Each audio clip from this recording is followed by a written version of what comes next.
할렐루야.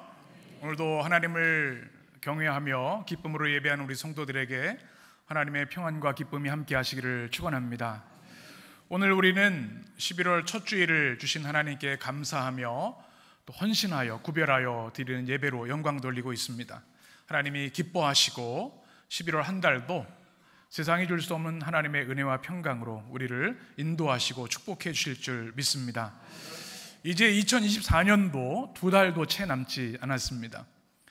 11월이 되니까 이제 올해도 얼마 안 남았구나 하는 생각이 들게 되는데요. 우리 해림의 성도들, 이제 남은 두 달 동안 어떻게 살아갈까?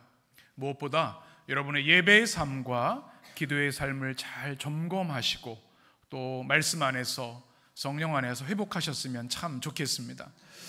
우리 영혼이 가장 기뻐하는 폭발적인 기쁨을 주는 말이 있다고 말씀을 드렸죠. 무엇입니까? 한번 따라해 보겠습니다. 우리 교회 갑시다. 별로 안 기뻐하시는 것인데 얼굴이. 제가 제 말을 하는 게 아니라 시편의 말씀, 지난주에 나눈 말씀이죠. 우리 같이 읽겠습니다. 사람이 내게 말하기를 여호와의 집에 올라가자 할 때에 내가 기뻐하였도다. 아멘. 여러분, 이 말씀 지난주에 나눈 말씀이죠. 누구의 집에? 여호와 하나님의 집에 올라가자. 이것은 순례자들의 평생의 소원이었고 또 모든 이스라엘 백성들, 하나님의 백성들의 가장 큰 기쁨이었습니다. 다윗 왕은 세상의 권력을 다 소유했고 모든 즐거움, 소유를 가지고 있어서 부러울 것이 없을 것 같았지만 그것이 그에게 기쁨을 주는 것이 아니라 하나님의 집, 여호와의 집에 올라갈 때 그 감격과 기쁨을 이야기하면서 여호와의 집에 올라가자. 우리 해림의 성도들이 심령에 우리 교회 가자. 이제 두 달 오래 남았는데 주중 예배도 그렇고 주일 예배도 그렇고 예배의 자리를 사모하며 올라갈 수 있는 은혜가 있었으면 좋겠습니다. 122편 2절에 보면 우리의 발이 예루살렘 성 안에 있도다 하면서 찬양을 올리고 있습니다. 우리의 발이 어디 머무는가가 중요하다고 말씀을 드렸죠. 우리가 지금 예배드리면서 우리의 발이 하나님의 땅, 하나님의 집, 거룩한 땅, 신성한 곳에 머물러 있는 것, 이것이 얼마나 큰 축복인가. 우리에게도 주님의 성전에 올라올 때마다 또 예배드릴 때마다 교회에 우리의 몸과 마음과 영혼이 머무를 때마다 이 다윗이 고백했던, 경험했던 기쁨과 감격이 여러분 가운데 있게 되기를 축원합니다. 우리 해림교회를 생각할 때마다 늘 감사한 것이 있습니다. 이 세상에 교회가 참 많은데 해림교회 무엇이 특별한가? 이름이 참 좋은 것 같아요. 은혜의 숲이라는 이름이 얼마나 좋은가 늘 생각할 때마다 감사한 마음이 있습니다. 또 우리 교회 이 성전이 참 아름답죠. 또 우리 지방의 교회들을 다니면서 보기도 하고, 제가 예전에 있었던 시카고 지방이나 분당 지방, 서대문 지방 교역자회 때 가봐도 우리 교회처럼 이렇게 아름다운 교회가 그렇게 많지가 않아서 늘 성전에 오를 때마다 하나님 이렇게 아름다운 성전을 주셔서 진정으로 감사합니다, 이런 고백을 합니다. 여러분도 그러시죠?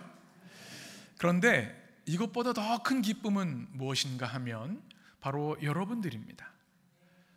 이 건물도 아름답지만 하나님을 예배하는 백성들을 바라볼 때 우리 목회자들은 참 큰 기쁨이 있습니다. 이 다윗이 그런 거죠. 우리 순례자들, 예배자들의 발걸음이 성전으로 올라서 예배당 안에 들어올 때 그 감격과 감사가 폭발하게 되는 것이죠. 우리 인생이 할 수 있는 가장 위대한 것, 바로 하나님을 예배하는 것, 창조주 하나님께 경배와 영광을 올려드리는 것인 줄 믿습니다. 지금 우리가 그 예배를 드리고 있는데요, 이 예배가 여러분에게 영광이 되었으면 좋겠습니다. 교회는 성공이나 자기개발, 또는 도덕적 우위를 위해서 모이는 공동체가 아닙니다. 힘을 자랑하거나 건물을 자랑하거나 또 세상의 영향력을 자랑하는 것이 교회가 아니죠. 교회는 십자가의 공동체이고 희생과 봉사의 공동체입니다. 그리고 서로 사랑하는 공동체이고 예수님을 닮아가려고 하는 훈련이 있는 성화, 영적 훈련의 공동체입니다. 그런데 이 모든 교회의 본질 중에 가장 첫째가 되는 것이 예배입니다.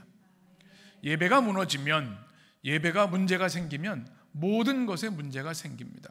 우리 하루의 삶이 불일치와 부조화와 영적 어둠 가운데 있게 되고요, 우리의 공동체에도 분열과 잡음이 생기기 마련입니다. 아무리 많은 일들을 하고 아무리 화려한 업적을 쌓는다 해도 마찬가지입니다. 그런데 예배가 회복되고 예배가 하나님 앞에 온전히 드려지면 우리 영혼이 살아나고 가정이 살아나고 우리 교회 공동체가 하늘의 영광으로 충만하게 되는 줄 믿습니다. 예배가 이렇게 중요합니다. 우리 해림의 성도들은 참된 예배자가 되시기를 축복합니다. 여러분, 오늘 예배자에게 주신 하나님의 은혜에 대한 말씀입니다. 여러분은 어떤 예배자입니까? 하나님께서 오늘 말씀을 통해서 예배자에게, 진정으로 예배하는 자에게 주시는 축복 두 가지를 말씀합니다. 첫 번째는 어떤 축복입니까? 자막을 한번 보시면 심판의 보좌를 주신다는 겁니다. 오늘 말씀 5절의 말씀을 같이 읽겠습니다. 거기에 심판의 보좌를 두셨으니 곧 다윗의 집에 보좌로다. 아멘. 심판의 보좌를 주신, 어디에 두셨다고요? 예루살렘 성에, 그리고 그 성전 안에 심판의 보좌를 주셨다. 예배 공동체 중심에 심판의 보좌를 주셨다. 예배자에게 주는 축복이라고 말씀드렸는데 심판의 보좌라니, 여러분 어떤 느낌이 드십니까? 두려움이 먼저 오지 않으십니까? 나를 심판하신다고? 심판의 보좌가 예배 중간에, 중심에, 교회 중심에 있다고? 이게 무슨 말씀인가? 이것이 어떻게 예배자들에게 복이 되는가? 이런 생각을 하게 됩니다. 심판의 보좌의 뜻을 좀 잘 이해할 필요가 있습니다. 이 미슈파트라고 하는 심판이라는 단어가 되어 있고요, 공의로운 재판, 인간과 인간 재판장은요 완전하지 않습니다. 그러나 하나님은 완전한 사랑과 공의로 재판하시죠. 보좌는 보배로운 의자라는 뜻이고 최고 권위자, 권세자가 하는 왕의 자리를 말합니다. 그러니까 심판의 보좌는 뭐예요? 하나님이 심판하시는 자리, 하나님이 통치하시는 자리, 특별히 하나님의 언약궤가 있는 중앙 성소를 말합니다. 우리가 성소에 들어가면 또 지성소에 들어가죠. 지성소에 보면 법궤가 있지 않습니까? 그죠? 그 위에 천사의 날개로 된 의자가 있는 것이 뭐예요? 보좌입니다. 보좌.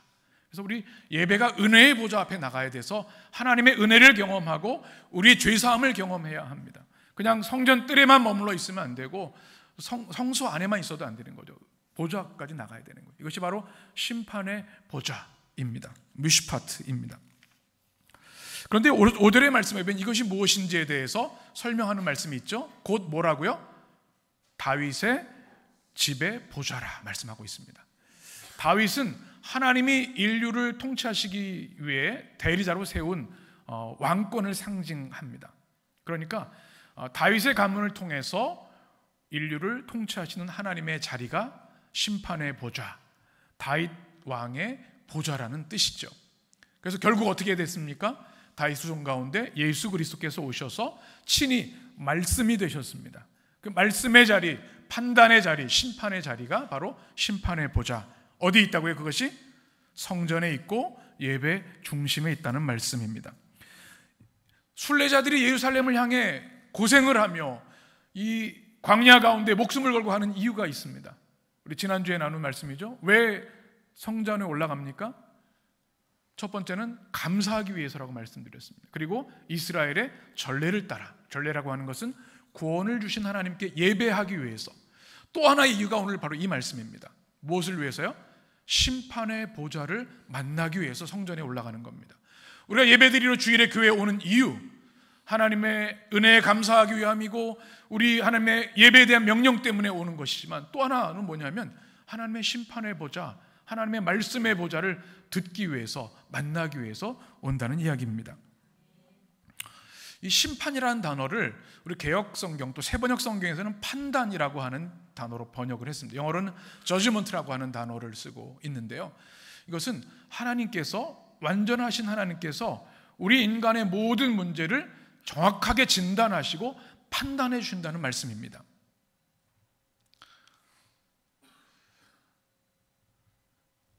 우리가 주일에 예배드리기 위해서 그저 마음의 위안을 얻기 위해서 또는 믿음의 어떤 부담감 때문에, 의무감 때문에 오는 것이 아니라 나를 향하신 하나님의 판단의 말씀을 듣기 위해서 온다는 말씀입니다. 우리가 지금 어떤 상태인지 말씀을 들을 때, 또 말씀을 우리가 받을 때 하나님이 진단해 주십니다. 너 지금 이거 위험해. 너 지금 그거 버려야 돼. 너 그러다 멸망의 길로 갈 거야. 지금 네 영혼이 지금 피폐해지고 있어. 또는 그래, 지금 네 영혼이 살아서 살아계신 하나님을 잘 예배하고 있구나. 우리를 진단해 주시는 시간, 심판의 보좌라고 말씀하고 있는 겁니다. 두렵고 떨리는 일이지만 이것은 우리를 살리는 일이기 때문에 우리는 예배 가운데 하나님의 심판의 보좌를 반드시 만나야 한다는 사실입니다. 법정에서 사용하는 용어죠, 이 심판이라는 단어. 그런데 이것은 이런 의미가 있어요. 하나님께서 우리의 문제를 정확하게 진단하시고 어떻게 해요? 말씀해 주시는 것. 너 이거 잘못된 거야. 그리고 바로 잡아 주십니다. 고쳐 주십니다. 우리 암덩어리가 있으면 도려내 주십니다. 그래서 때로는 말씀 듣기가 괴로울 수도 있고요, 죽을 것 같은 고통이 올 수도 있어요. 왜냐하면 내 죄에 대한 것을 도려내야 되는데 쉽지 않거든요. 그러나 그것만이 살 길입니다. 하나님의 말씀에 생명이 있고 우리 영혼에 구원이 있기 때문입니다.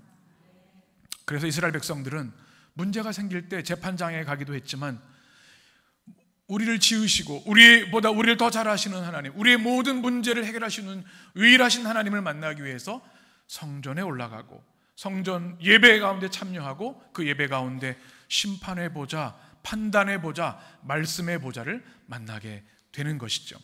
하나님만이 우리의 문제를 완전히 진단하시고 해결해 주실 수 있기 때문에 그렇습니다. 그래서 우리가 예배 드린다고 하는 것, 심판의 보좌를 만난다고 하는 것은 하나님의 말씀을 받는다는 의미입니다. 우리 장로님도 예배 가운데 선포하는 말씀에 대해서 기도를 해주셨는데요, 우리가 주일 예배를 통해서 찬양을 드리고 기도를 드리고 성도의 교제를 하지만 가장 중요한 것 중에 하나가 이 말씀을 받는 겁니다. 하나님께서 각자에게 필요한 말씀을 주의 종을 통해서 성령의 역사로 여러분에게 부어주고 계시다는 사실입니다. 그래서 내가 회개할 것을 생각나게 해주시고, 내가 버려야 할 것들을 주님께서 말씀해 주시고, 회복해야 할 것들을 말씀해 주신다는 이야기입니다. 그리고 이 예배의 자리는 하나님의 말씀이 성취되는 자리입니다. 유진 피터스는 그의 책에서 이렇게 얘기를 합니다. 판단, 심판의 보좌란 말씀이 선포되는 장소이다.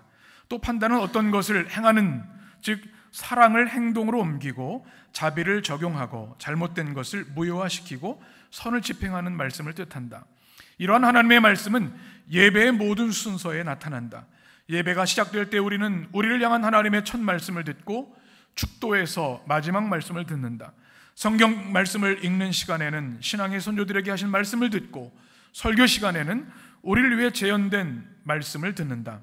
성경 말씀을 쉽게 풀어놓은 찬송을 통해 우리는 하나님의 말씀으로 명확하게 기도한다. 아멘. 여러분, 참 은혜가 되는 말씀이죠. 그러고 보니까 예배 시작부터 예배 진행, 예배 마치는 시간이 다 무슨 시간이에요? 하나님 말씀이 역사하는 시간이라는 사실입니다.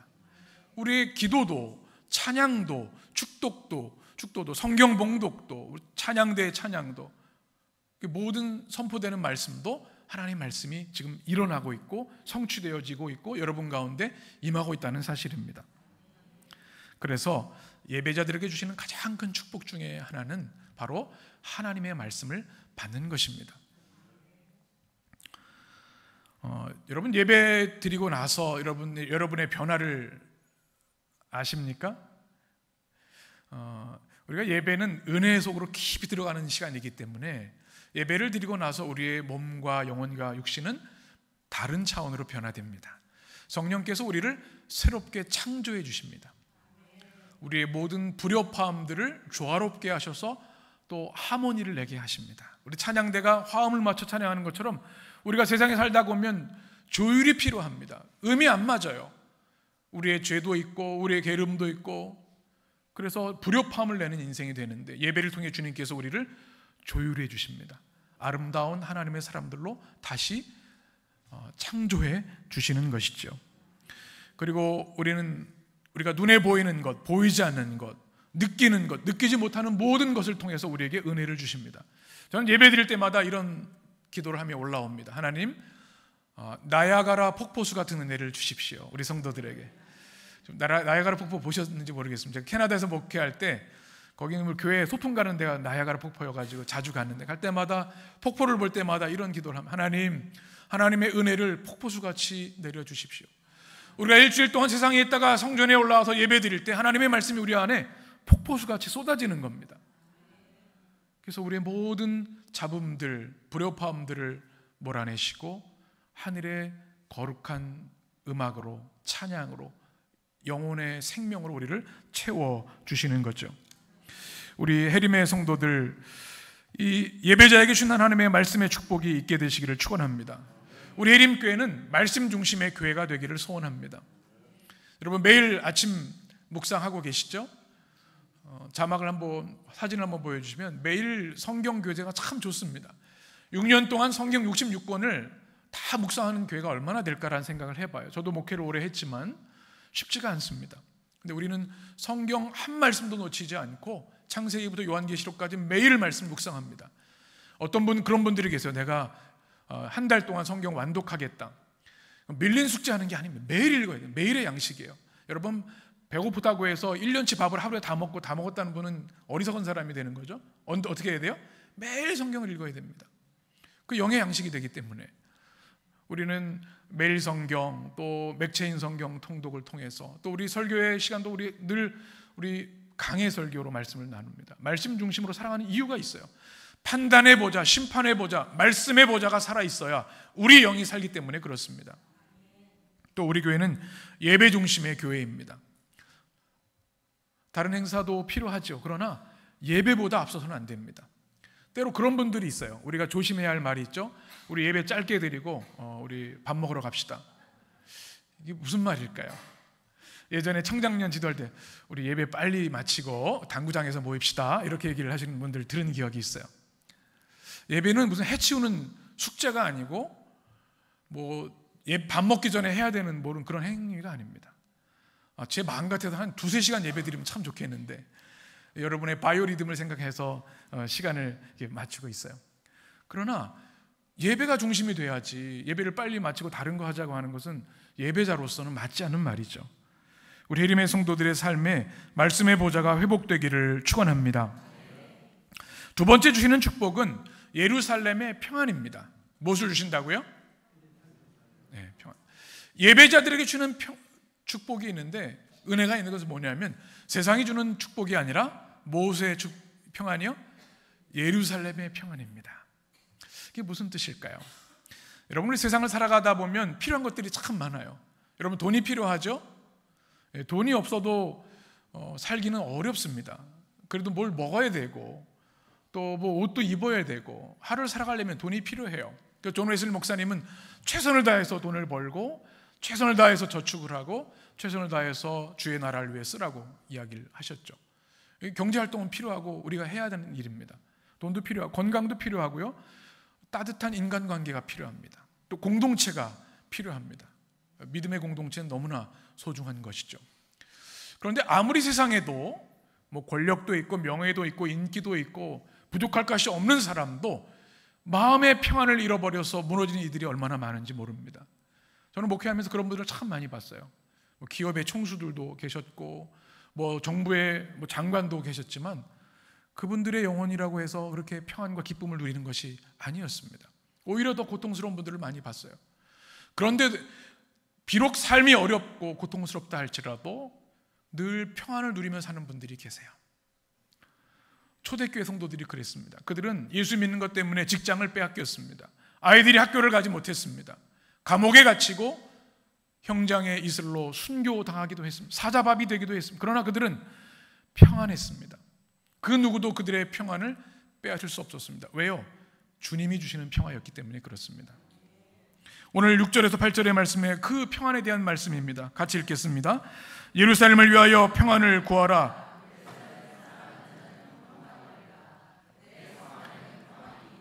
내 궁중에는 형통함이 있을지어다. 내가 내 형제와 친구를 위하여 이제 말하리니 내 가운데 평안이 있을지어다. 아멘. 평안이라는 단어가 3번 나옵니다. 이것이 우리가 잘 알고 있는 샬롬이죠. 여러분 샬롬을 잘 알죠? 샬롬은 그저 마음의 평안함, 걱정이 없음 그런 정도의 평안이 아닙니다. 하나님이 주시는 완전한 평화를 말합니다. 유진 피터스는 샬롬을 이렇게 설명합니다. 샬롬, 곧 평화는 성경에서 가장 풍부한 의미를 가진 단어 중 하나입니다. 샬롬은 하나님의 뜻이, 하나님의 말씀이 우리 안에 이루어질 때 나타나는 부족함 없는 완전한 상태입니다. 하나님의 뜻이 우리 안에 완성될 때 우리 안에 생수의 강이 넘쳐 흐르고 영생으로 심장이 고동치게 됩니다. 예수님이 누군가를 치료하시고 용서하시고 부르실 때마다 우리는 이 샬롬을 목격하게 됩니다. 샬롬이라는 것이 우리가 돈이 천문학적으로 많아질 때 오는 게 아니라, 세상의 권력이 높아질 때 오는 것이 아니라 어떨 때요? 하나님의 말씀이 우리 안에 이루어질 때, 하나님의 뜻이, 하나님의 임재가 있을 때 누리는 것이 이 샬롬이라고 이야기하는 거죠. 그렇게 될 때 우리에게 생수의 강이 우리 안에 흐른다고 했습니다. 이것은 감옥에 있는 바울이 느꼈던 겁니다. 바울과 실라가 감옥에 갇혔지만 그들은 찬양하고 평안으로 기도했습니다. 왜요? 주님이 주신 샬롬으로 인해서 평안의 강이 그의 생수가 흘러넘치기 때문에. 그리고 어떻게 된다고 합니까? 영생으로 심장이 고동친다.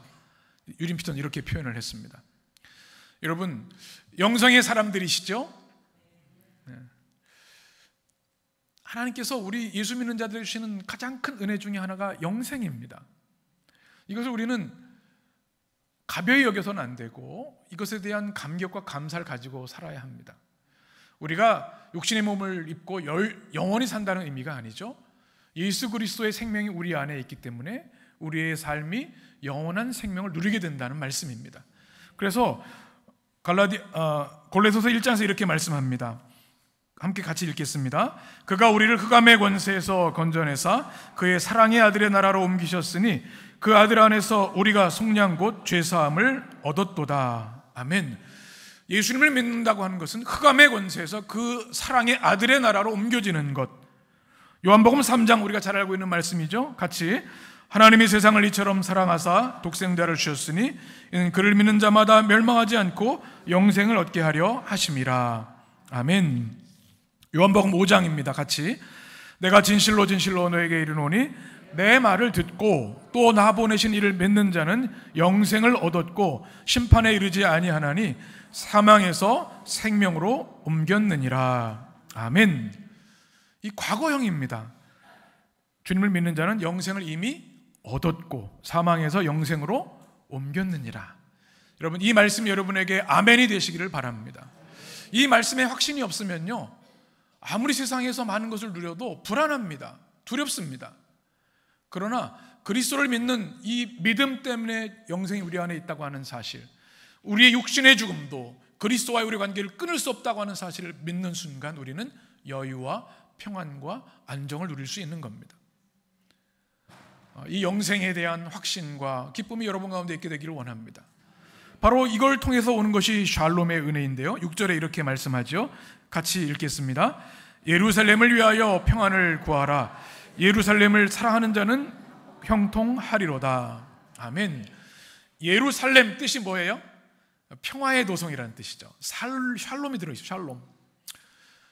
그 평안을 구하라고 말합니다. 이 진정한 샬롬은 하나님의 구원으로부터 온다고, 영생으로부터 제가 말씀을 드렸는데 이것을 구하라, 기도하라, 간구하라 이렇게 말씀하고 있습니다. 그런데 이런 생각을 하게 됩니다.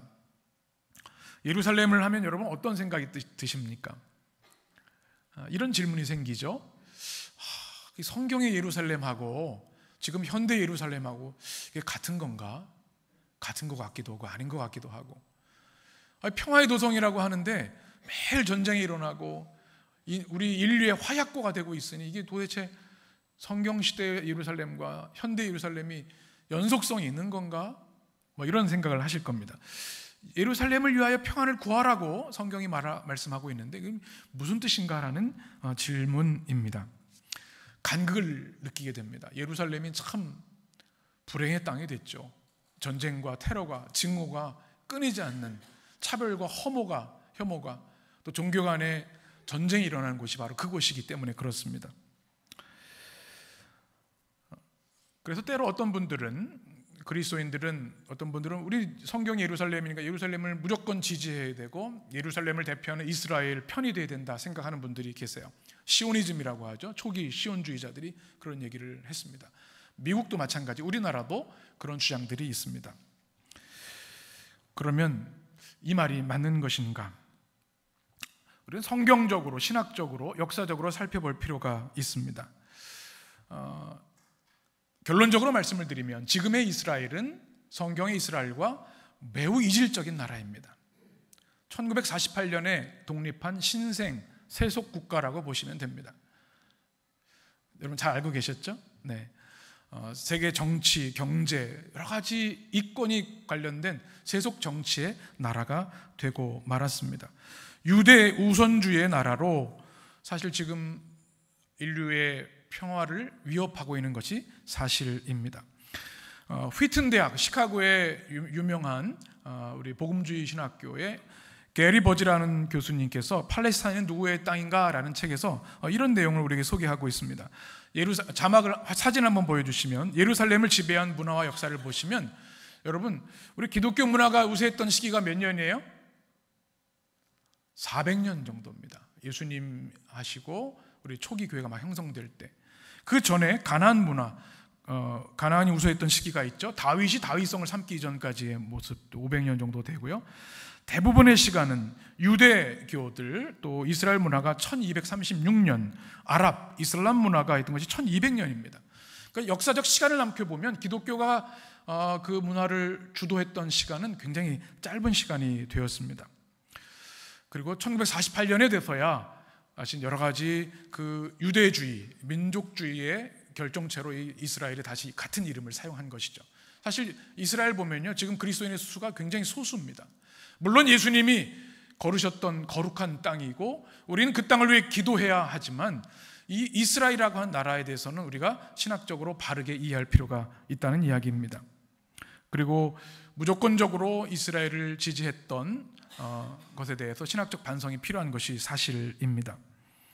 예루살렘을 위해서 우리는 기도해야 되는데요, 지금의 예루살렘, 이스라엘은 비성경적이기도 하고 또 여러 가지 이사야나 예레미야 선지자가 탄식했던 그 타락한 모습을 가지고 있는 것을 우리는 보게 됩니다.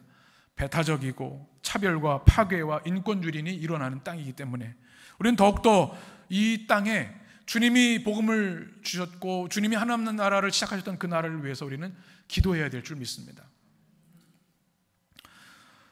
구약 성경의 결론은 뭔가 하면 선민 이스라엘 백성이 실패했다는 이야기입니다.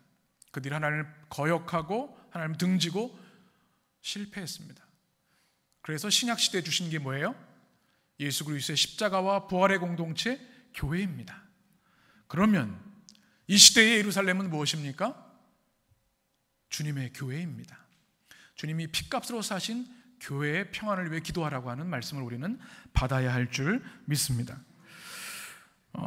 특별히 우리 교회는 샬롬 공동체이어야 합니다. 그 어떤 이념 또는 생각, 철학, 어떤 전통으로 인해서 그리스도의 평화를 위협해서는 안 됩니다. 주님의 평화가 실현되는 샬롬 공동체가 되어야 되고 그 샬롬을 확장해야 합니다. 이것이 예루살렘의 평안을 위해 기도하는 일이라는 것입니다. 오늘 6절 하반절에 보면 예루살렘을 사랑하는 자는 어떻게 되리라? 형통하리로다. 바로 주님의 복음, 그리스도의 몸인 교회를 사랑하는 자에게 주시는 축복이 뭐냐면 형통, 샬바흐라고 하는 축복을 주신다는 겁니다. 번영하고 형통한 은혜. 우리 예림의 성도들, 이 형통, 샬바흐의 축복이 있게 되기를 원합니다. 그러기 위해서 우리가 주님의 교회를 더 사랑하고 주님의 교회 안에 더 머물고 주님의 교회에서 드려지는 예배를 소중히 여겨야 될 줄 믿습니다. 예배자들에게 주는 두 가지 축복을 나누었습니다. 첫 번째가 무엇이었습니까? 심판의 보좌입니다. 하나님의 말씀을 받는 것이 예배자에 주신 가장 큰 축복입니다. 두 번째는 무엇입니까? 예루살렘의 평안, 샬롬, 바로 예수 그리스도의 십자가에 머무르시는 교회 공동체의 축복입니다. 이 두 가지가 우리 성도들의 삶에 충만히 임하셨으면 좋겠습니다. 오늘 말씀은 우리에게 이렇게 얘기를 합니다. 여러분, 좋은 예배자가 되십시오. 신실한 예배자가 되십시오. 여러분 저를 한번 보시겠습니까? 여러분 어떤 예배자이십니까? 한번 오른손을 왼쪽 가슴에 한번 올려보실까요? 저는 우리 교회를 향한 소원이 있습니다. 우리 교회가 유명해지거나 메가처치가 되기를 원하지 않습니다. 우리 평생에 우리 해림교회 성도들이 매 주일마다 우리의 최선을 다해 주님을 예배하는 진정한 예배자가 되었으면 좋겠습니다. 예배자의 점수를 매길 수는 없을 겁니다. 그런데 우리 자신이 잘 알아요. 내가 어떤 예배자인지, 내가 예배를 위해 토요일에 어떤 준비를 하는지, 주일 아침에 어떻게 예배를 드리는지, 예배 시간에 찬양을 나는 어떻게 임하는지, 예배 시간에 내가 의식의 흐름이 어디로 흩어져 있는지 내가 잘 압니다. 여러분 점검해 보셔야 돼요. 내가 지금 몇 점 정도 되었는지 또 하나님이 아십니다. 그래서 우리 해림의 교회 공동체는 하나님 앞에 천국 가는 그날 천국의 예배를 이 땅에서 이미 누리며 예배 드릴 수 있는 그런 교회가 된다면 더 큰 소원이 없을 것 같습니다. 예배자에게 하나님은 복을 주십니다. 하나님의 말씀, 심판의 보좌를 주십니다. 여러분의 마음과 몸을 정결하게 하고 또 우리의 의식과 생각을 집중해서 하나님을 찬양하고 함께 기도하고 하나님의 말씀을 받는 예배자가 되셔서 말씀의 은혜 또 샬롬의 은혜가 여러분 가운데 임하게 되기를 주의 이름으로 축원합니다. 기도하겠습니다.